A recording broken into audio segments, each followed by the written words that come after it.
Ciao ragazzi, benvenuti in questo video. Allora, io sono il vostro solito Simone Baldessin e oggi andiamo a vedere un estratto dalla seconda lezione del corso web design che tengo a Veneto Formazione, quindi un altro piccolo estratto.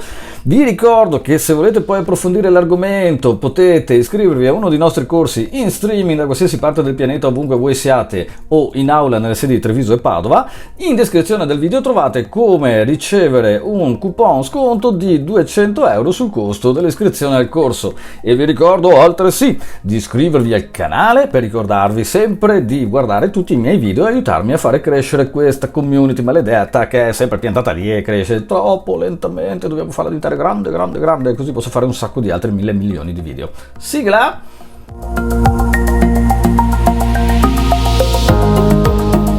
Benissimo, allora ovviamente di lezione in lezione ripartiremo da dove siamo arrivati la volta precedente, quindi di conseguenza è inutile dirvi che è necessario seguire pedissequamente le varie lezioni del corso, quindi andando a riprendersi ovviamente gli argomenti già visti nelle lezioni precedenti. Allora, oggi parliamo dei fogli di stile e spieghiamo un attimino come ci siamo arrivati. Allora, eravamo arrivati che i primi siti web erano stati creati intorno agli anni 90, ok, al CERN di Ginevra, quindi sulla base di questo poi il linguaggio si è evoluto velocemente e si è capito che avrebbe avuto delle potenzialità. Quello che si è capito altrettanto subito è che questa cosa di internet non avrebbe funzionato granché se fosse stato solamente del testo, e pertanto si è pensato bene di ragionare in ottica di cominciare a mettere colori, immagini e creare insomma i layout. Ma è subentrato subito un piccolo problema tecnico, cioè la necessità di andare a gestire queste dinamiche, e questa cosa obiettivamente veniva fatta direttamente nel file HTML.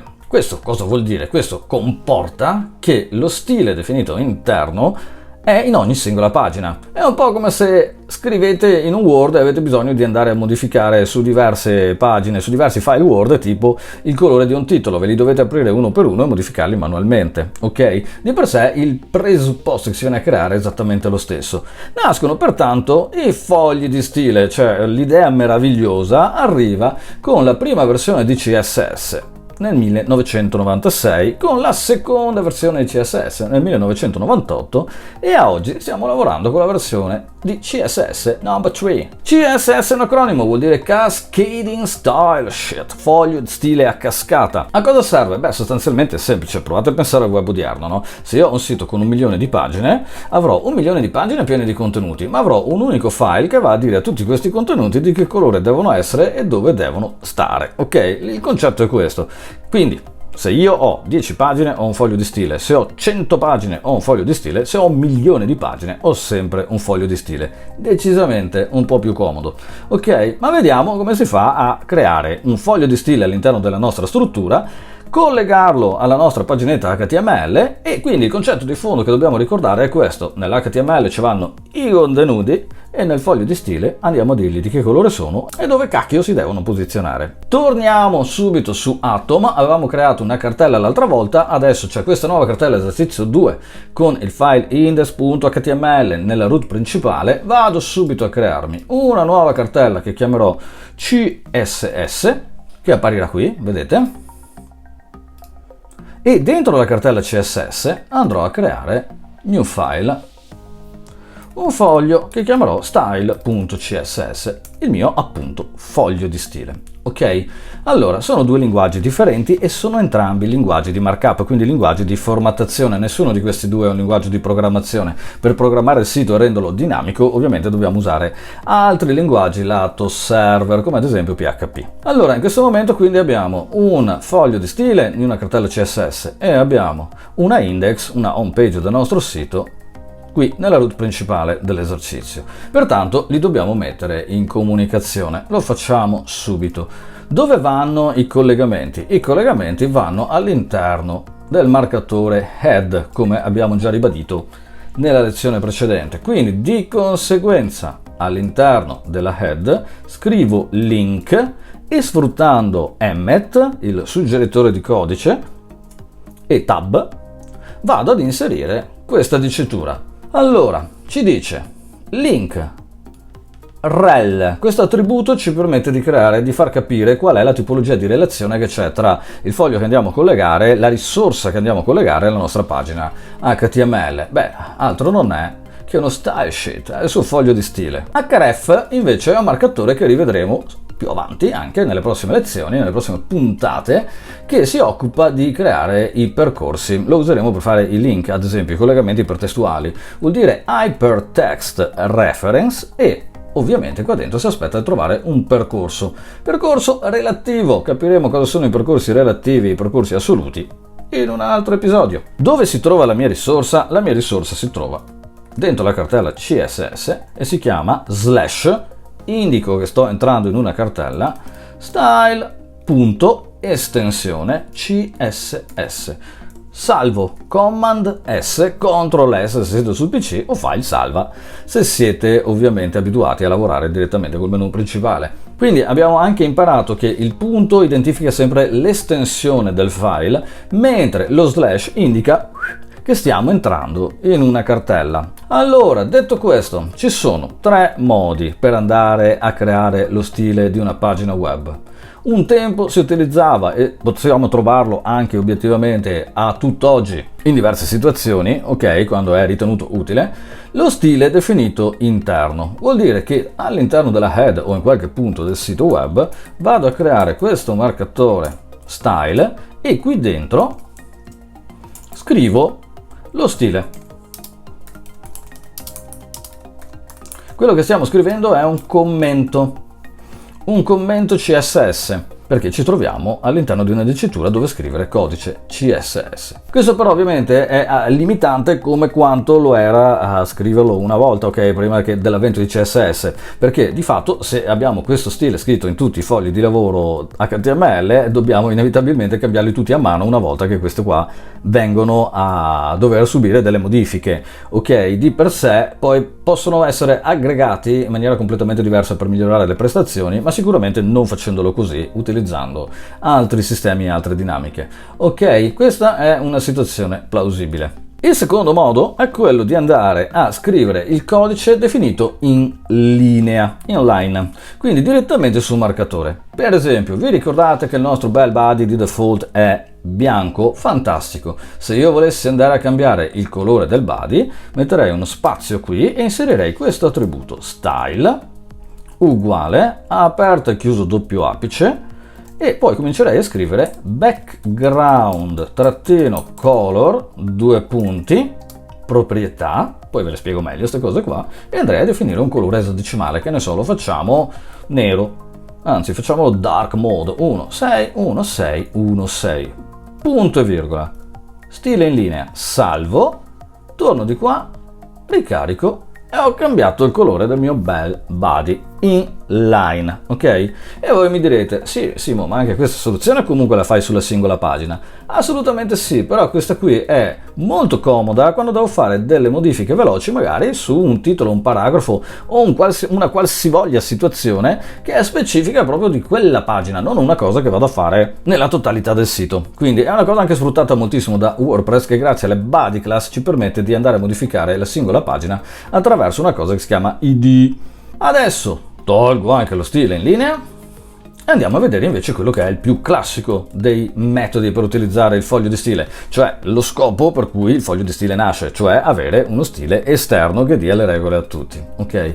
Allora intanto vediamo le differenze tra il linguaggio HTML e il linguaggio CSS. In prima battuta, allora l'HTML si muove in questo modo, vedete, io scrivo un marcatore e poi posso assegnare allo stesso queste cosettine qua che sono degli attributi che hanno questa formula e all'interno vado ad inserire il loro valore. Bene, ad esempio dentro il mio body posso andare ad inserire un H1, premo tab e inserisco il mio titolo e vado a salvare, ok? Se volessi inserire degli attributi su questo per dargli delle specifiche, lo vedremo in altre lezioni, andrei a ripetere questa stessa dinamica. Come funziona la formattazione? Allora, io adesso vado di qua, torna tutto bianco e la mia scritta headline 1. Ok? Quindi, di fatto, come faccio a formattare questa cosa? È presto detto. Vado nel mio foglio di stile E quello che nell'HTML è il marcatore HTML, nel mio foglio di stile diventa il selettore, ok? Quindi selettore, cioè elemento che seleziono per dargli le proprietà e le forme che voglio. Apro e chiudo la parentesi grafa. Se non sapete come si fa la grafa, e scoprirete che molti di voi non sanno farla, è una combinazione di tasti. Nel Mac è la combinazione del tasto Shift Alt quadra o Shift Opzione quadra. Nel PC presumo anche sia uguale, non lo so sinceramente, sono talmente tanti anni che non uso Windows che non ho la più pallida idea, quindi male che vada cercate su Google come si fa la graffa su Windows, ok? Benissimo, mando a capo, e anche in questo caso parliamo di proprietà e poi di valori, ok? Se voglio cambiare il colore del mio testo scriverò color, vedete che ci viene suggerito da Atom tutta la baracca, 2 punti, e attraverso le modalità di colore che preferisco, quindi esadecimale piuttosto che RGB piuttosto che RGBA, posso andare a definire il colore. In Atom, premendo Shift Command C, posso aprire la paletta dei colori grazie al pacchetto che mi sono installato per i colori, lo posso gestire come software di grafica e posso andare a definire un colore diverso per il mio testo. Punto e virgola chiude la regola. Quindi ricapitolando, il marcatore diventa nel foglio di stile selettore, aggiungo dentro le grafie le proprietà che voglio andare a modificare, in questo caso il colore. Color rappresenta il colore del testo, come abbiamo visto prima invece nel body, background color rappresenta sempre e comunque il colore di sfondo, che sia testo che sia di un oggetto, ok? Per tutte le proprietà, ovviamente fatevi un giretto online, proprietà di CSS.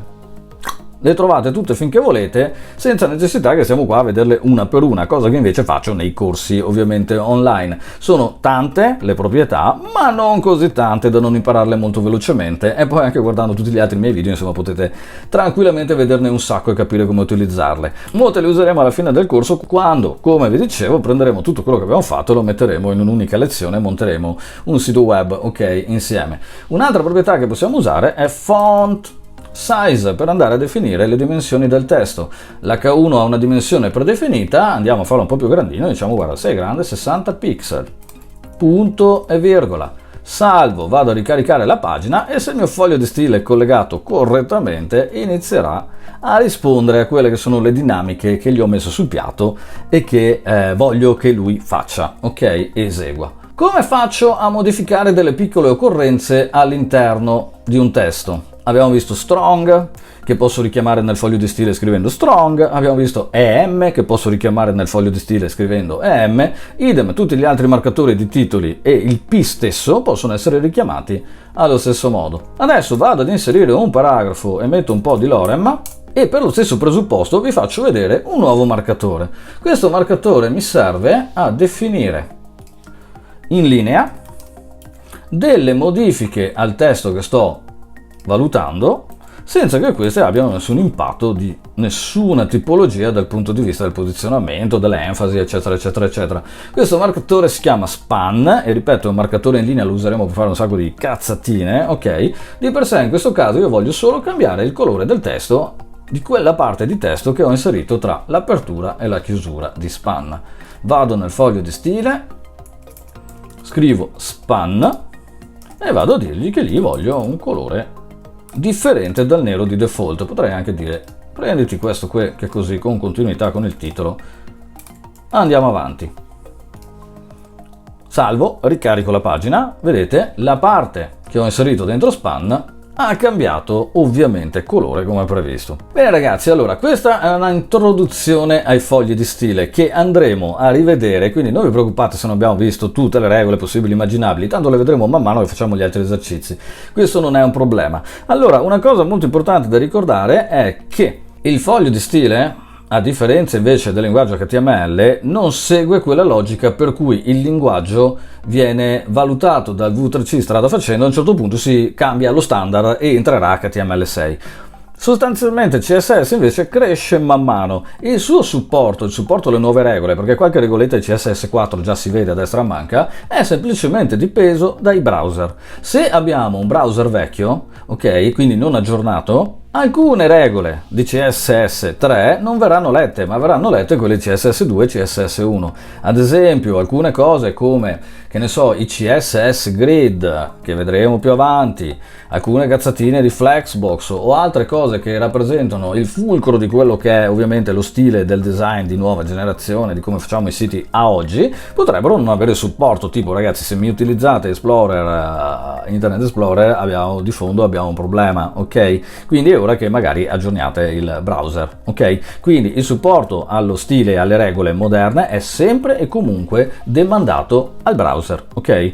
Bene, anche per oggi è tutto e anche questa seconda pillola è andata a farsi benedire. Io direi che non c'è molto altro da aggiungere. Noi ci vediamo come sempre al prossimo video. Io vi saluto, vi ringrazio per avermi seguito e come sempre see you next time.